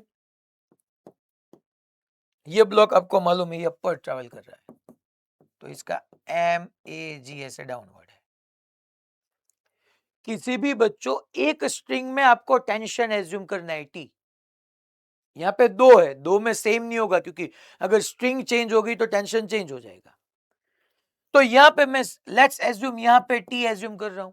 आप फर्स्ट ये स्ट्रिंग में भी T एज्यूम कर सकते हो, मैं आपको वो भी डिस्कस करूंगा आपके साथ। तो ऐसा नहीं है, यहाँ पे मैंने T एज्यूम किया, तो ये स्ट्रिंग तो एक ही है ना, तो यहाँ पे सब जगह T टी टी, यहाँ पे MBG ऐसे हो जाएगा। ये दूसरी स्ट्रिंग है तो यहाँ पे टेंशन दूसरा हो सकता है। मैं यहाँ पे जहां पे मैंने टेंशन शो नहीं किया वहां पे भी मैं टी एज्यूम कर सकता हूँ। एज्यूम तो मैं कुछ भी कर सकता हूँ। ये पुली कैसी है बच्चों आपकी, मैंने आपके साथ डिस्कस किया है, दैट इज योर मासलेस पुली बच्चों। आप सोचो एक मासलेस बॉडी जिसका मास ही नहीं है, उस पे डाउनवर्ड 2T फोर्स एक्सर्ट हो रहा है, T on this side, T on this side. तो मासलेस के लिए मैंने आपको सिखाया था that sigma F is equal to, अगर हम एम करेंगे, क्यों करेंगे, क्योंकि मास है। अगर मास 0 है तो 0 इंटू ए आपको मालूम है, 0 इंटू ए आपको 0 मिलेगा। तो ये मासलेस पुली के लिए नेट फोर्स 0 होना चाहिए, और नेट फोर्स 0 होने के लिए अगर 2T इस पे डाउनवर्ड है तो यहाँ पे 2T अपवर्ड होना चाहिए। ये मूवेबल पुली के लिए एप्लीकेबल है, याद कीजिए मैंने पहले भी 2 बार ये केस पढ़ाया है आपको। ऐसा कोई प्रॉब्लम था, हमारा ब्लॉक था, फिर यहाँ पे ऐसे कुछ पुली था, ऐसे हम पुल कर रहे थे, याद कीजिए आप। ऐसा एक प्रॉब्लम हमने डिस्कस किया हुआ है उस टाइम पे भी। यहाँ पे एफ था, यहाँ पे एफ, तो यहाँ पे मैंने 2F बताया था। तो ये हमारा डिस्कस किया हुआ है पहले भी। तो ये मासलेस पुली है, मासलेस पुली है, that means sigma F is equal to M है। M0 massless, that means mass नहीं है, दैट मींस ये मासलेस बॉडी पे जितने भी फोर्स एक्सर्ट हो ना उसका वेक्टर सम 0 होना चाहिए। तो ये मासलेस पुली पे अगर 2T डाउनवर्ड है तो 2T अपवर्ड होना चाहिए। तो ये फिर यहाँ पे भी टेंशन मिल गया आपको, दैट इज 2T। और बच्चों ये क्यों, जितने भी टेंशन फोर्स है उसका वर्क का सम क्यों 0 बोलना है, क्योंकि बच्चों हमारी टेंशन किस में है, स्ट्रिंग में। स्ट्रिंग कैसी है, इनएक्सटेंसिबल स्ट्रिंग है, मासलेस है। और आप पढ़ चुके हो ऑलवेज मासलेस बॉडी पे वर्क 0 होता है। वर्क का मीनिंग क्या है, transfer of energy. Positive work करोगे आप एनर्जी को सप्लाई करोगे, negative work that means gain of energy, positive work that means supply of energy, work that means transfer of energy. तो ऐसी बॉडी को हम एनर्जी ट्रांसफर ही नहीं कर सकते जिसका मास ही नहीं है। मास क्यों नहीं है, क्योंकि आपकी स्ट्रिंग इनएक्सटेंसिबल है, स्ट्रिंग का मास हम कंसीडर नहीं कर रहे। अगर स्ट्रिंग की जगह यहाँ पे रॉप होता तो ये प्रोसेस में नहीं कर सकता, क्योंकि sigma WT is equal to 0। पहले ये W क्या है, वर्क है, T क्या है, टेंशन, टेंशन का वर्क, जितना भी टेंशन फोर्सेस का वर्क है वो सारा का सम 0 होगा। क्यों, क्योंकि टेंशन किस में है, स्ट्रिंग में। स्ट्रिंग कैसी है, मासलेस। मासलेस बॉडी पे हम कभी एनर्जी ट्रांसफर नहीं कर सकते, इसलिए उसका वर्क 0 होता है। वर्क का मीनिंग रियली, इक्वेशन मत देखिए, इसको फिजिक्स के पॉइंट ऑफ व्यू से समझिए। वर्क का मीनिंग क्या है, ट्रांसफर ऑफ एनर्जी। फिर दूसरी बात, हमारी स्ट्रिंग इनएक्सटेंसिबल है। अगर एक्सटेंसिबल होती स्प्रिंग की जगह, स्प्रिंग की तरह एक्सटेंसिबल होती तो वहां पे पोटेंशियल एनर्जी भी मिलती हमको, हाफ के एक्स स्क्वायर, आपको मालूम है। मगर उसके लिए भी स्ट्रिंग का एक्सटेंशन या कंप्रेशन होना जरूरी है, यहाँ पे तो वो भी नहीं है। तो ये बात हमको समझ में आ गई कि ये फॉर्मूला हमको यहाँ पे यूज करना है। चलिए, जितने भी टेंशन फोर्सेस है वो सारे का वर्क हमको 0 करना है। पहले ये पुली तो आपकी मासलेस है, तो उसके लिए तो वर्क हम डिफाइन ही नहीं कर सकते। ये ए और बी दोनों के पास मास है, तो चलिए वर्क डिफाइन करते हैं। वर्क का बेसिक फॉर्मूला आपको मालूम है, F vector dot D vector. तो देखिए बच्चों, एफ की जगह यहाँ पे क्या है, फोर्स की जगह टेंशन और डिस्प्लेसमेंट। देखते हैं, चलिए ए पे बच्चों टोटल कितना फोर्स है, ए पे 2T and T, total 3T force. Okay, 3T force.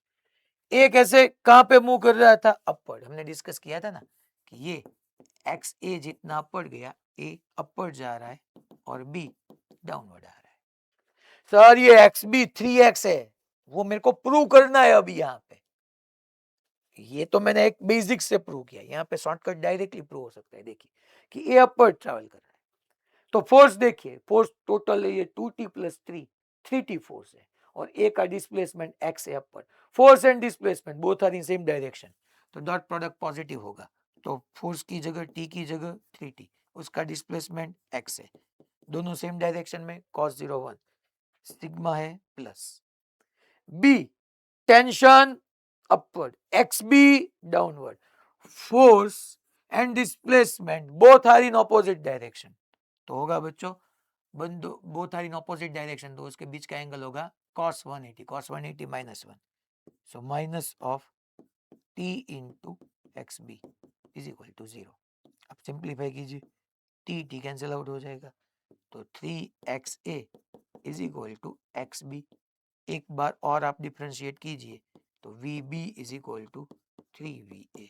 v है 3 है तो 3 इंटू 3 9, v है अगर 3 है तो 9 metre per second. Same answer मिल गया। देखिए सिर्फ एक स्टेप।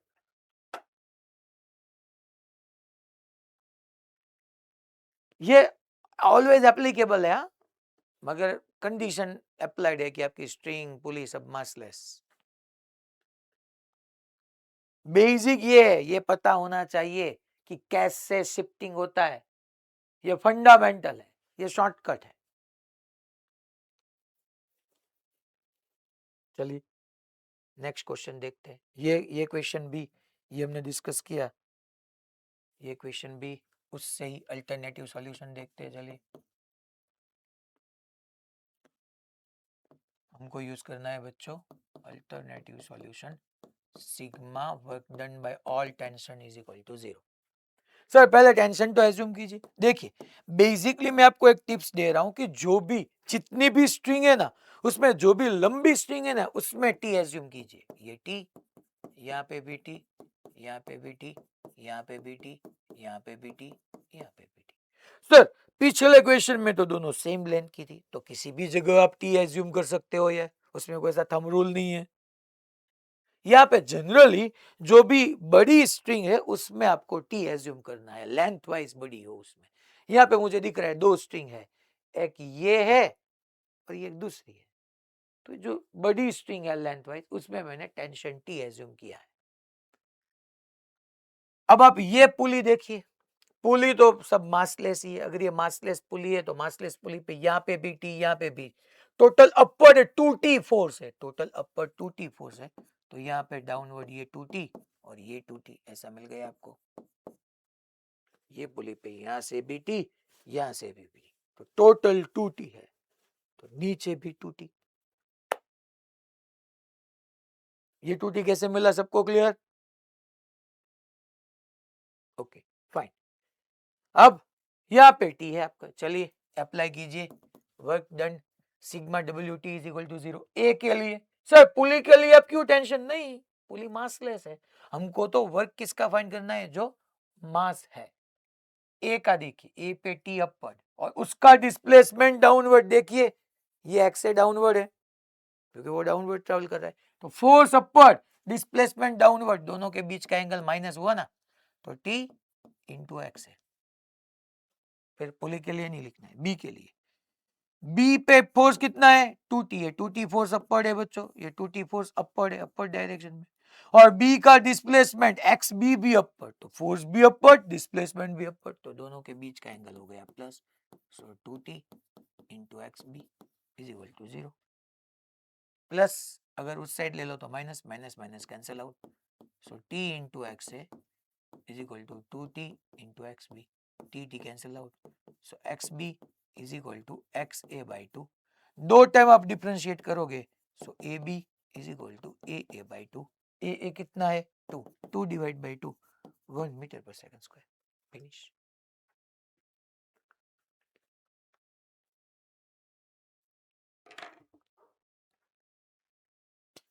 क्लियर?